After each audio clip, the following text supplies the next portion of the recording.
Let's talk about the Monty Hall problem. The Monty Hall problem originally came from a game show. In the game show, there would be 3 doors. Behind one of the doors was a car, which is what the contestant was trying to win. Behind the other 2 doors, there would be goats. The way the game worked is pretty simple. The contestant would choose a door, of course without knowing what was behind any of them. Then, the host of the show, Monty, would pick a door. An important thing to note is that Monty always picked a losing door. After Monty had picked his door, revealing a goat, the contestant would have the opportunity to switch their choice to the other door. The problem is, should the contestant switch or stick to the door they picked? Does it even make a difference?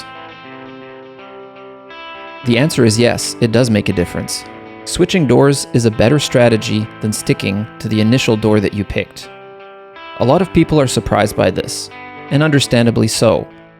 A typical line of thinking is, when I have 2 doors left, the one that I picked and the other one that I could switch to, I have a 50-50 shot of getting the car or not.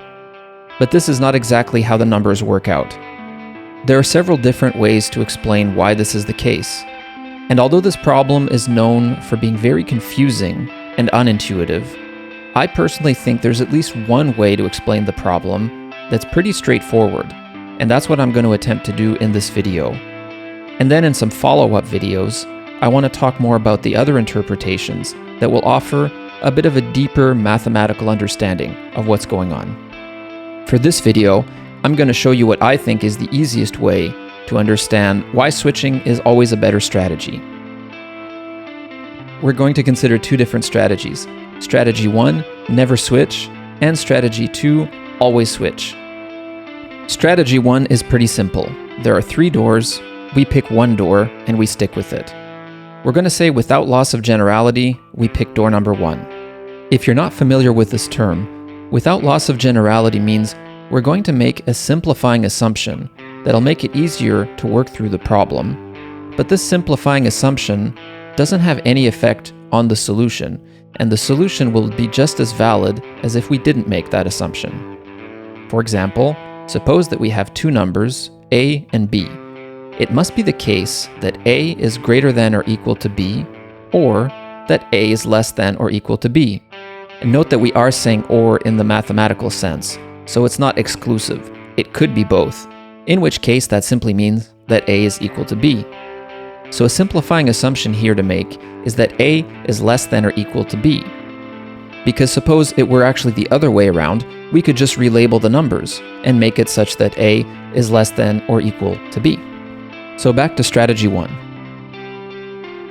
We assume without loss of generality that we pick door number 1, because if we had picked door number 2 or door number 3, it doesn't make a difference since we don't know what's behind the door yet. Assuming that the game show isn't rigged and that the odds are fair, we can assume that 1 out of 3 times we will have picked the car, and in the other 2 out of 3 cases, we will have picked a goat. And we really don't need to think any further than that for strategy 1. It doesn't matter what happens after which door Monty picks, because we're sticking with our initial door, and our odds are simply 1 in 3. Strategy 2 is where it gets interesting. So we're going to assume still that we picked door number 1, and further we're going to assume that Monty picked door number 2. We can make this assumption because Monty can't pick the same door as us, and in the case where he picked door number 3, again, we could just relabel them. So we don't lose anything by assuming that we pick door 1 and Monty picks door 2. Remember that in strategy 2, we are always switching doors. So 1 out of 3 times, we will in fact have picked the car, and then we switch to the other door, which is going to be a goat, and we lose. But what happens the other 2/3 of the time? Well, the other 2/3 of the time, we picked a goat. Monty picked a goat, and so the only door left has to be a car.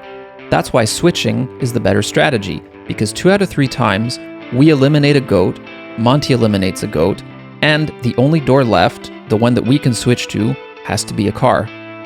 Now, when we talk about probability, it's very difficult to get away from the concept of frequency. So an objection you might have is, if I'm only playing 1 round of this game, does this matter?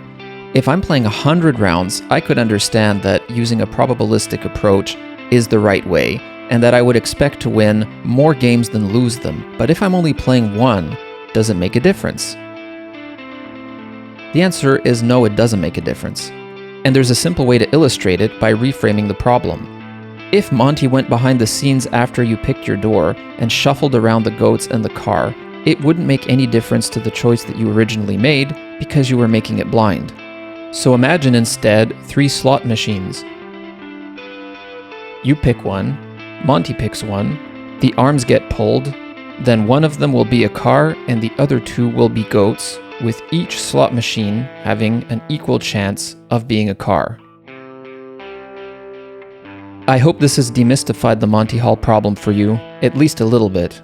The important thing to remember is that Monty is giving us additional information we otherwise wouldn't have had he not been involved in the game and we were just picking a door at random on our own. To understand exactly how Monty is helping us and to quantify it numerically, we turn to Bayesian analysis in the following videos.